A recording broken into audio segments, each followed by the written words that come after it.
Hello.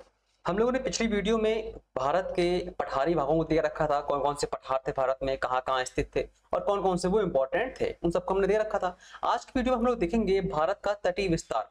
तट मतलब जहां पर समुद्र और स्थल पार्ट मिलते हैं वो आपका कहलाता है तट। ठीक है, तो हम लोग आते हैं, आज का हमारा टॉपिक क्या है, भारत का तटीय विस्तार। तटीय विस्तार के बारे में देखेंगे। जो भारत फैला हुआ है यहाँ से गुजरात से होते हुए महाराष्ट्र, गोवा, केरल, आंध्र प्रदेश, उड़ीसा, पश्चिम बंगाल, यहाँ तो जो फैला हुआ आपका तटीय विस्तार है, क्योंकि यहाँ पर आपका समुद्र देखने को मिलता है और यहाँ पर भी। जैसे आप मैप में देखो तो ये है आपका भारत का नक्शा, जो गुजरात से चालू होता है ना, गुजरात से प्रारंभ होता है, फिर आपका दादरा नगर और दमन दीव, दादरा नगर और दमन दीव को दोनों को मिला दिया गया है। ठीक है, महाराष्ट्र है आपका, गोवा है आपका, कर्नाटक है, फिर केरल है, उसके बाद फिर तमिलनाडु है, ठीक,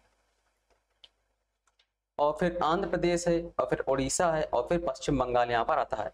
तो ये भारत के तटीय राज्य हैं। और केंद्र शासित प्रदेश की हम बात करें तो अंडमान निकोबार है, लक्षद्वीप है, दादरा नगर हवेली, दमन दीव है, पुदुचेरी है, ये आपके काफी केंद्र शासित प्रदेश हैं। तो हम लोग आते हैं टॉपिक पे। ये हमने कुछ बेसिक चीजें समझ ली। इसके बाद देखिए, कहता है भारत 3 ओर से समुद्र से घिरा हुआ है। अगर आप मैप में देखोगे भारत को तो ये आप देख पा रहे हैं, भारत 3 तरफ से, एक तरफ, 2 तरफ, 3 तरफ से, यहाँ से अरब सागर की खाड़ी, यहाँ पर बंगाल की खाड़ी और यहाँ पर हिंद महासागर, 3 तरफ से भारत पानी से घिरा हुआ। इसलिए इतने क्षेत्र क्या बोलते हैं, भारतीय प्रायद्वीप बोलते हैं।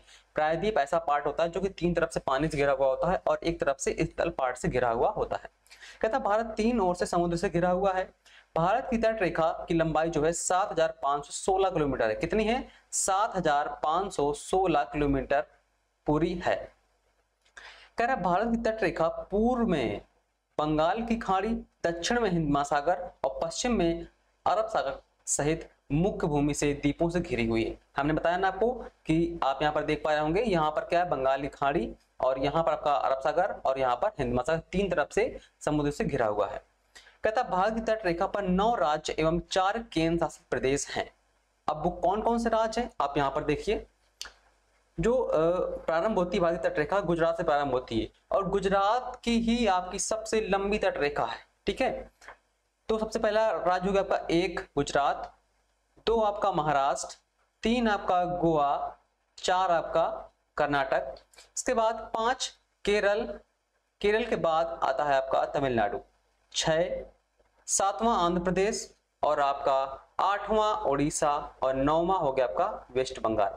ये आपके 9 राज्य हो गए। ठीक है, अब देखिए पश्चिमी राज्य कौन कौन से हैं। पश्चिमी राज्य में आपका आएगा गुजरात, महाराष्ट्र, कर्नाटक, केरल और तमिलनाडु। क्योंकि तमिलनाडु का ये जो हिस्सा है ना, ये एक छोटा सा हिस्सा पश्चिमी घाट में ही आता है। ठीक है, ये बात तो आपको ध्यान रखनी है। यानी पश्चिमी घाट में कुल कितने राज्य हो गए? 5 और 1 6 राज्य हो गए पश्चिमी घाट में।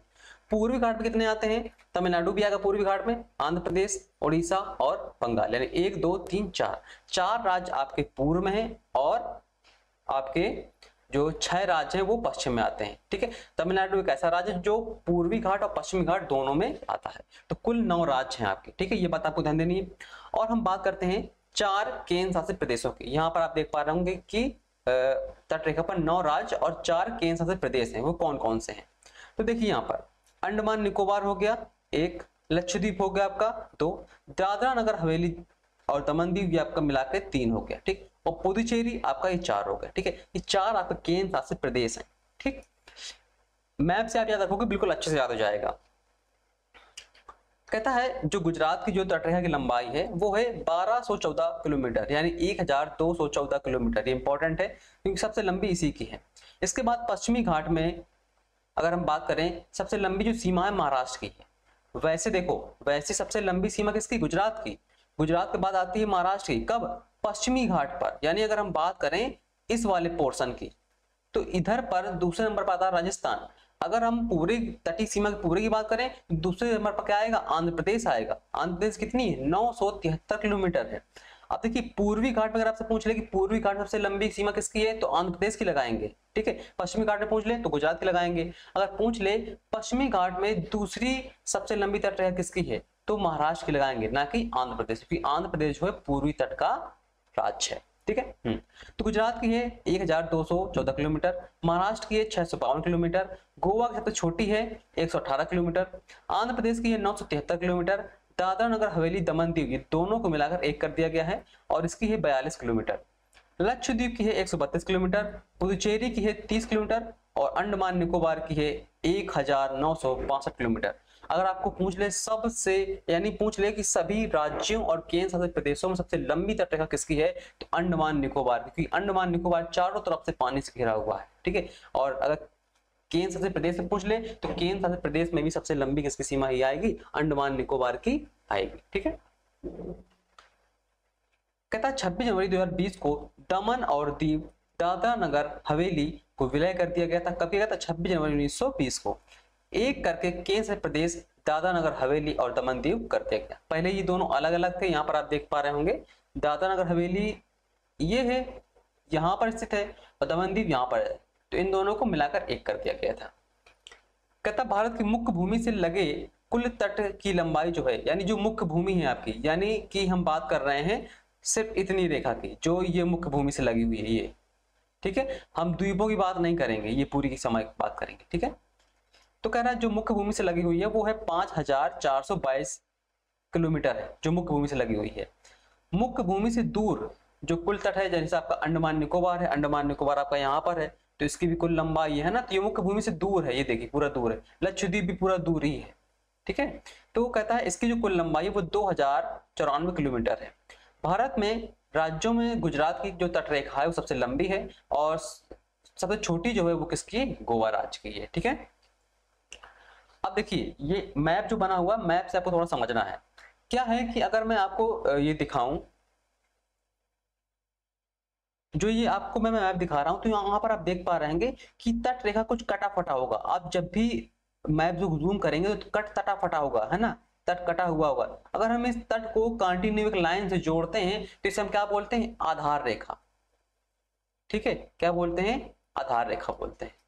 आधार रेखा को थोड़ा आप याद रखिएगा, यानी इस हमारा तट कटा फटा है, तो जब हम उसको एक सिंगल लाइन से मिलाते हैं तो उस रेखा को क्या बोलते हैं, आधार रेखा बोलते हैं। अब देखिए कहता है अंतः स्थल से सागर की ओर निकले भागों को मिलाने वाली सीधी रेखा को आधार रेखा बोलते हैं। जैसे आप देखिए ये जो भारत का पोर्शन है ये कटा फटा है ना, हर जगह कटे फटे हुए होते हैं, कहीं प्लेन नहीं होते हैं।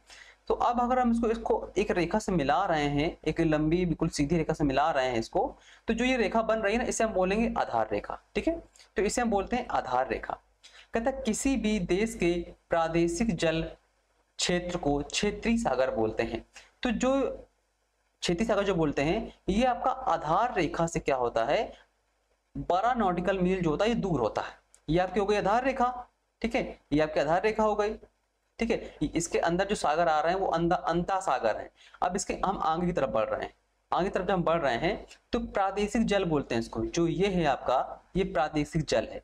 अब ये कब होता है, आधार रेखा से 12 समुद्री मील दूर होता है। कह रहा है क्षेत्रीय सागर की दूरी आधार रेखा से सागर की ओर नापी जाती है, जो कि समानता 12 समुद्री मील होती है, ठीक है, ठीक है। ये आधार रेखा है। आधार रेखा जब आप सागर की तरफ बढ़ेंगे तो 12 समुद्री मील पर जो आपका रेखा बन रही होगी वो होगी आपकी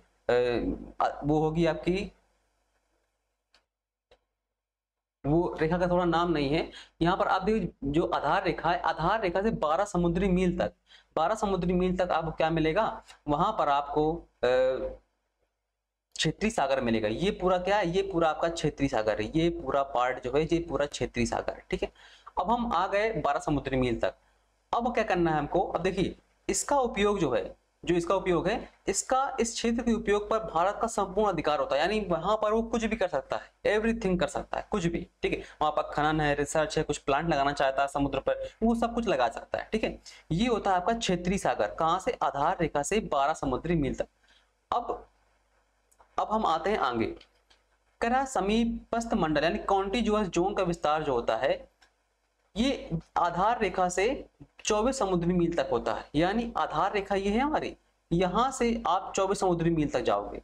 12 यहां तक गए थे, 12 और आगे, तो जो ये होगा ये आपका होगा कॉन्टिग्युअस जोन, यानी कि समीपस्थ मंडल होता है, ठीक है। ये अब यहाँ पर क्या होता है, इस क्षेत्र में भारत को सीमा शुल्क वसूली, कोई जहाज जब मान लीजिए यहाँ पे आ रहा है, कोई जहाज यहाँ से आ रहा है ना, कोई जहाज जो है आपका यहाँ से आ रहा है, तो ये जब यहाँ पर एंट्री करेगा, इसके अंदर एंट्री करेगा, तो वहां पर वो अपना टैक्स लगा सकता है। ठीक है, किसी भी देश के का अनन्य आर्थिक जोन जो होता है EEZ यानी एक्सक्लूसिव इकोनॉमिक जोन यानी अनन्य आर्थिक क्षेत्र जो होता है, ये आधार रेखा से 200 समुद्री मील तक होता है। इस क्षेत्र पर भारत को वैज्ञानिक अनुसंधान करने की छूट होती, यानी कि जो ये आधार रेखा थी आपकी, आधार रेखा से 200 समुद्री मील तक, यहाँ पर वो रिसर्च कर सकता है। ये अनन्य आर्थिक मंडल होता है, ये 200 समुद्री मील तक। ठीक है, ये तो 12 समुद्री मील, 24 समुद्री मील और फिर आपका ये 200 समुद्री मील। ठीक है, कहता है स्थलीय भाग एवं आधार रेखा के मध्य सागर को, स्थलीय भाग और आधार रेखा के मध्य सागर को अंतःजल या आंतरिक जल बोलते हैं। ये जो जल है ना, ये जो भरा हुआ अंदर जल है, ये जो जब आधार रेखा के अंदर जो भरा हुआ जल है, इसे हम बोलते हैं अंतः सागर या आंतरिक जल बोलते हैं। ठीक है, यहाँ पर आप देख पा रहे होंगे और सही से, ये है आपकी आधार रेखा। ठीक है, आधार रेखा आपका जो तटों से लगा हुआ है, बिल्कुल सीधी रेखा बनाई गई है, इसको हम बोलेंगे आंतरिक जल बोलेंगे। ठीक, इसके बाद 12 नॉटिकल मील तक जो विस्तार हमको देखने को मिलेगा उसे हम बोलेंगे क्षेत्रीय सागर। ठीक, इसके बाद यहाँ से 24 नॉटिकल मील तक देखेंगे, वो जो मिलेगा हमको क्षेत्र, वो होगा हमारा समीपस्थ मंडल, कॉन्टिग्युअस जोन।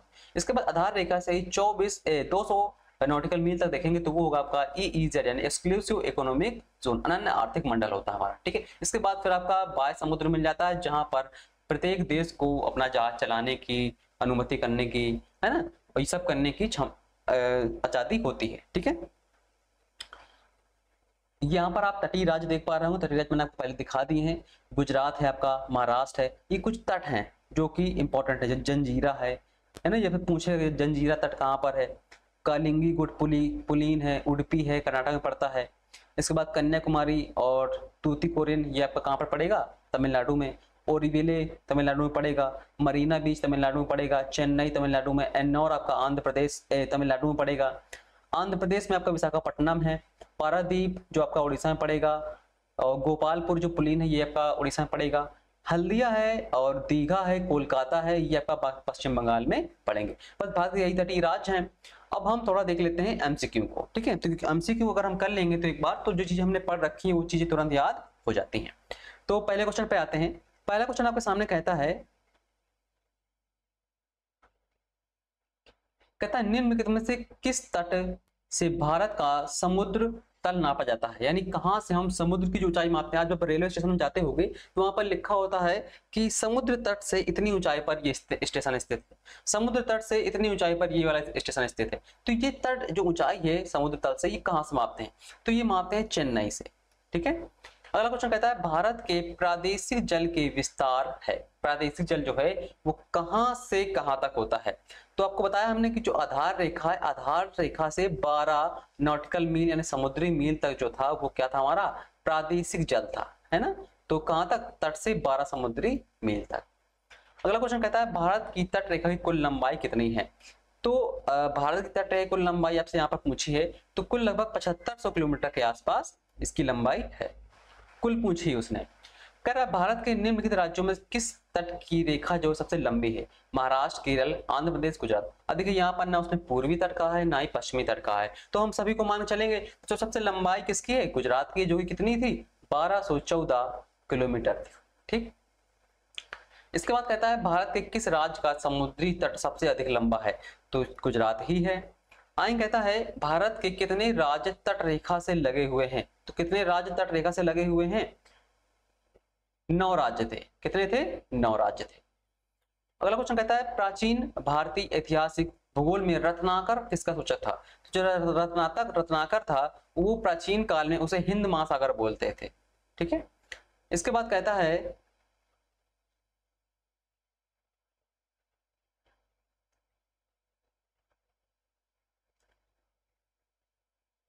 सर्वाधिक तटीय अपर्दन, सर्वाधिक तटीय अपर्दन जो होता है वो किससे होता है।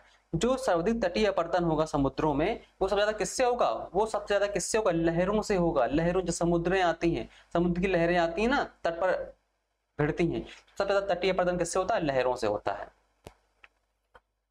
अगला क्वेश्चन कहता है,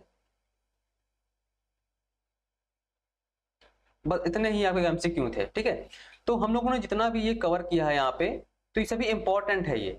ठीक है, ये सभी इंपॉर्टेंट है और अगर आपने तट याद कर रखे हैं, तो तट आपको मैप के थ्रू आपने याद रखे हैं तो आपको प्रॉब्लम नहीं होगी। अगर आपने मैप के थ्रू नहीं याद रखे हैं तो आपको प्रॉब्लम होगी। जो मैंने मैप में बताया आपको कौन सा राज्य कहाँ पर है, पूर्वी में कौन सा है, पश्चिम में कौन सा है, अगर यहाँ से नए क्वेश्चन ही बनते हैं ना तो आप कर ले जाओगे। अगर आप रटोगे तो आप भूल जाओगे। तो इसलिए मैं हर बार वही कहता हूँ कि नोट्स जरूर बनाइए, नोट्स बनाइए और उसमें मैप जरूर बनाइए। ठीक है, तो इस वीडियो में रखते हैं इतना ही, मिलते हैं नेक्स्ट वीडियो में। Thank you.